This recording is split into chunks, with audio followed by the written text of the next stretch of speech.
So in continuation with yesterday's examples, we have one more type of example wherein we are asked to find the convolution sum of x of n, which is having finite values. Okay, so x of n is consisting of 6 ones here and h of n is consisting of 4 2's. But what is the limit from where the samples are existing, that is on the time axis?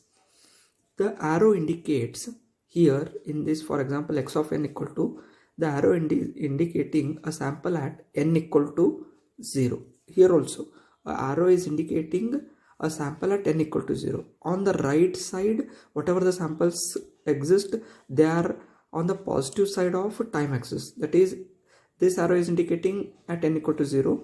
The next sample is at n equal to 1, and continuation with, if there are some more samples, then it will be n equal to 2, n equal to 3, and so on. On the left side of the arrow mark is negative time axis, that is n equal to -1, n equal to -2, and so on. Similarly here for x of n, I have at n equal to 0 1, at n equal to 1, n equal to 2, n equal to 3, here at n equal to -1, -2, and so on. Since these samples are finite, this is another kind of example wherein the approach changes to find the convolution sum of these x of n convolution with h of n, which is summation k equal to -infinity to +infinity x of k h of n minus k. There are some approaches wherein we try to solve these examples which consist of finite values, only few values of x of n and few values of h of n. Okay, some use del of n, making these samples or trying to represent these samples in del of n form, that is impulses.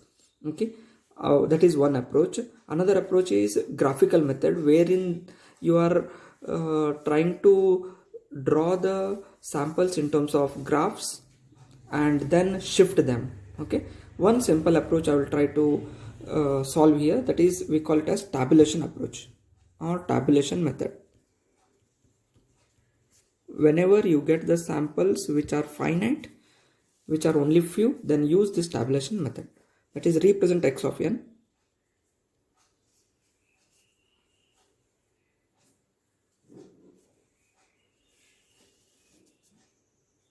and h of n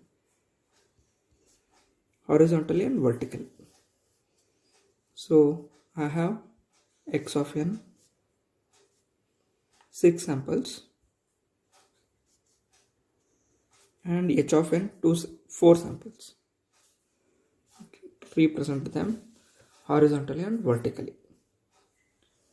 Now multiply row and row wise, that is, this first row 2 is multiplied with all these samples, that is 2 into 1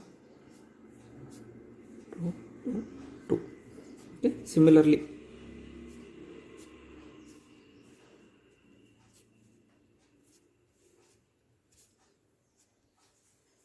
two into 1 2 into 1, and so on. It goes on multiplying with the x of n samples.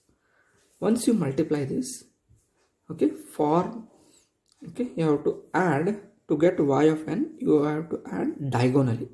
So diagonally means first this one, this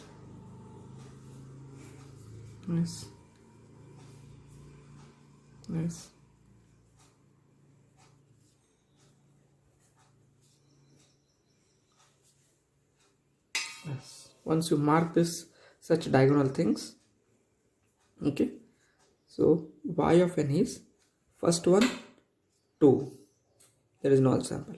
Here I have, in this diagonal there are two elements, 2 plus 2 4, 2 plus 2 plus 2 6. Here I have 4 8. Okay, next again I have 4 8.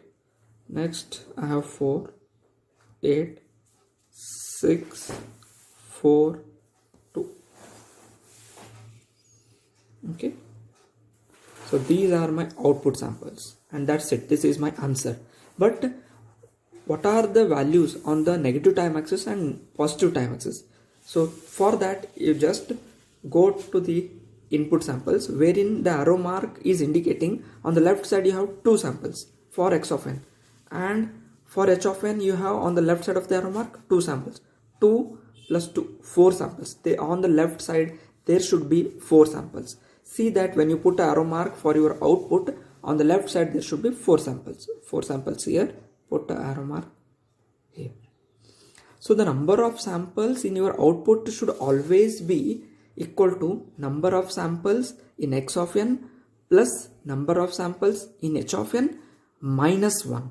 Okay, that will be your number of samples in the output. Okay, this is how when you have x of n and h of n finite, okay, you have to solve in this method. I'll take one more example.